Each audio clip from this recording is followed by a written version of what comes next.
E aí galera, tudo bom?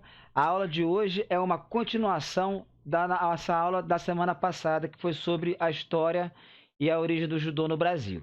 Então, a gente vai estar falando hoje sobre jiu-jitsu, mas falando sobre origem e como o jiu-jitsu veio para o Brasil, ok? Então, eu vou passar para a parte dos slides.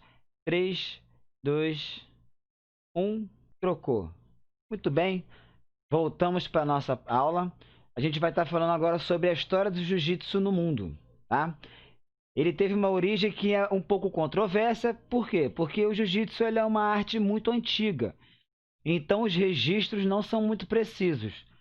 Mas o que é mais aceito hoje em dia é que ele teve seu início na Índia pelos monges budistas, tá? Eles queriam criar uma arte que não fosse violenta e que usasse o mínimo de violência contra seu adversário. Como que eles conseguiram isso? Usando o sistema de articulações e de alavancas para poder imobilizar e finalizar o combate. Com o passar do tempo, o budismo foi perdendo força na Índia, e aí esses monges foram obrigados a buscar refúgios em outros países. Um desses países que foi utilizado pelos monges para se refugiarem foi a China. E aí, na China, sim, o jiu-jitsu ganhou a prática de guerra. Os soldados utilizavam da arte marcial para poder colocar em prática na guerra, né? No combate. Ele teve seu auge durante a unificação da China. E aí, com o passar do tempo, o jiu-jitsu e o budismo foi se expandindo até chegar no Japão. E aí, galerinha, tudo bom? Na aula de hoje, a gente vai estar dando continuidade ao nosso conteúdo de lutas, falando um pouco sobre a história do jiu-jitsu. Na aula anterior, a gente falou sobre o judô e hoje a gente vai estar dando continuidade. Sobre a origem do jiu-jitsu, ela é um pouco controversa. Por quê? Porque é uma arte milenar. Então, seus primeiros registros não são tão precisos. Mas a teoria que é mais aceita é que o jiu-jitsu foi criado na Índia pelos monges budistas. Qual era o seu objetivo? Bom, foi criado para a própria segurança dos monges. Eles queriam, por serem budistas, que é uma religião que prega a paz, eles queriam desenvolver uma arte marcial que fosse capaz de defendê-los sem machucar o seu oponente. Como que eles fizeram isso? Eles se basearam nos sistemas de alavanca e nas articulações do corpo humano para poder finalizar e imobilizar o seu oponente sem machucá-lo. Mas com o passar do tempo, o budismo foi perdendo força na Índia e esses mesmos monges foram obrigados a buscar refúgio em outros países. Um desses países que eles buscaram refúgio foi a China. E aí sim, lá na China, o jiu-jitsu ele foi utilizado para a prática de guerra. Os guerreiros, né, os soldados chineses, utilizavam o jiu-jitsu na guerra. E ele teve o seu auge durante a unificação da China. Passado mais algum tempo, o budismo e junto com o budismo, o jiu-jitsu foi se expandindo pela Ásia e chegou até o Japão. Lá no Japão, ele foi introduzido porque os samurais, que são guerreiros idolatrados no Japão, aderiram a essa arte marcial no seu treinamento. Inclusive, a prática do jiu-jitsu era obrigatória entre os samurais. E por eles serem tão idolatrados, o jiu-jitsu ganhou força e se difundiu por todo o Japão. Isso no século II. Muito tempo depois, já no início do século XX, é que o jiu-jitsu veio para o Brasil. Como que isso aconteceu? Vocês vão ver mais para frente, tá? Então, o jiu-jitsu saiu lá do Japão no ano de 1914 e chegou no Brasil. Como que isso aconteceu? A gente vai ver agora na história do jiu-jitsu no Brasil. Falando um pouco agora sobre a história do jiu-jitsu no Brasil. Quem trouxe esse jiu-jitsu para o Brasil? Bom, quem trouxe esse jiu-jitsu foi Mitsuo Maeda, conhecido como Conde Koma. Para quem lembra, a gente falou sobre o Conde Koma durante a aula de judô, que ele foi um dos mestres japoneses que ajudaram a difundir também o judô, porque ele era aluno de Jigoro Kano. o mestre que criou o judô. Então, o Jigoro Kano pediu para que Maeda saísse do Japão e fosse difundir o judô e o jiu-jitsu pelo mundo. Chegando no Brasil, ele conheceu Gastão Gracie, que é o pai de Hélio Gracie e de Carlos Gracie, que foram realmente quem difundiu o jiu-jitsu pelo Brasil. Então ele foi apresentado a Gastão Gracie e o Gastão ajudou o Conde Koma, né, o Mitsuo Maeda, a se hospedar no Brasil, né? Ele deu todo o suporte para que ele pudesse ficar no Brasil. E aí eles começaram a criar um vínculo de amizade. Virando a página, vamos falar um pouco sobre como que foi introduzido o jiu-jitsu dentro da família Gracie. Carlos Gracie era o filho mais velho do Gastão Gracie.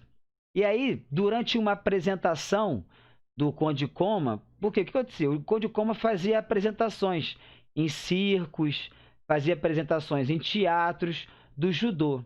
E o Gastão Gracie, que é o pai do Carlos Gracie, ele tinha um circo. Em uma dessas apresentações, Carlos Gracie viu o Conde Koma se apresentando e pediu para aprender essa arte marcial.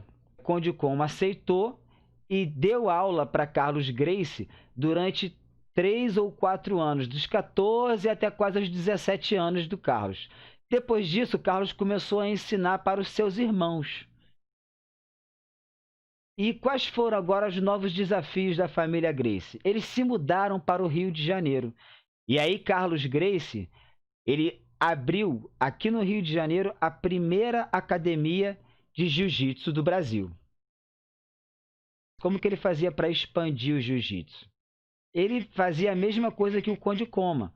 Ele chamava outros lutadores de outras artes marciais e promovia desafios. Os irmãos Gracie passaram a desafiar lutadores de outras artes marciais. Dessa forma que o jiu-jitsu ganhou proporções e ganhou visibilidade no Rio de Janeiro. Agora falando um pouco sobre o Hélio Gracie.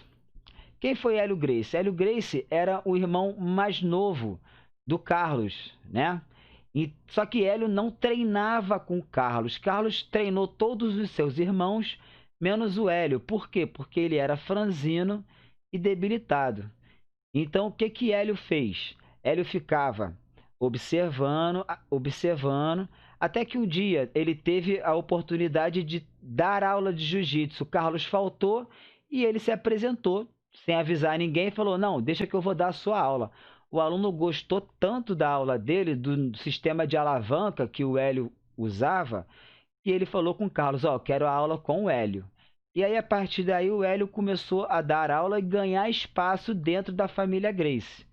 Então, o Hélio desenvolveu uma técnica para que pessoas como ele, que fossem frágeis, franzinas, pudessem praticar o esporte. Com o tempo, ele assumiu o lugar do Carlos como lutador oficial da família para disputar esses desafios que eles sempre fizeram. Depois de certa idade, ele começou a ser o tutor de uma nova geração de lutadores da família Gracie, que são os filhos e os seus sobrinhos.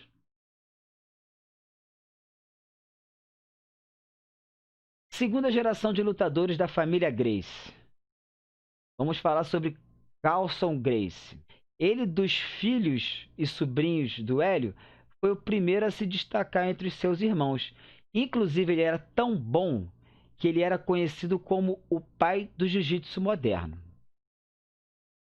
Essa segunda geração, ela foi responsável por uma nova visão. O que eles observaram? Eles viram que eles tinham que sair do Brasil, que eles tinham que expandir esse novo jiu-jitsu, que chamam de jiu-jitsu brasileiro. Então, eles queriam levar o jiu-jitsu para todo o mundo, principalmente para os Estados Unidos. Quem é que foi responsável por levar o jiu-jitsu para os Estados Unidos? Foi um outro irmão chamado Rorion Gracie.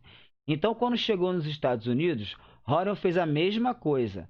Dentro de uma garagem, dentro de academias, ele criava desafios com outras pessoas que praticavam outras artes marciais e vencia. E, inclusive, ele falava assim: olha só, se você quer ter uma costela quebrada, vem lutar comigo. Então isso começou a ganhar muita visibilidade nos Estados Unidos e ele começou a ter alunos muito importantes, artistas, políticos. Então ele ganhou muita notoriedade nos Estados Unidos e ele teve uma ideia. Ele começou a divulgar o jiu-jitsu brasileiro e ele quis criar um evento que reunisse todas as modalidades e que ele pudesse provar que o jiu-jitsu brasileiro, que é o jiu-jitsu da família Gracie, era o melhor do mundo. Então ele criou o UFC em 1993. Mas eles precisavam colocar um representante da família, né, para provar que era o melhor. E quem foi escolhido? Foi o Royce Gracie. Royce Gracie parecia o Hélio. Ele era pequenininho, franzino, leve. E no UFC, no início do UFC, é diferente de hoje em dia, não era dividido por peso. Todo mundo lutava na mesma categoria. Então, aí sim, ele levinho, ele foi campeão do primeiro, do segundo e do terceiro UFC. Ele ganhou a primeira edição, a segunda edição e a terceira edição de forma invicta, provando assim a eficiência do jiu-jitsu brasileiro. Vamos falar agora um pouquinho sobre o sistema de graduação no jiu-jitsu. Bom, no jiu-jitsu, até os 15 anos, você é graduado da seguinte forma.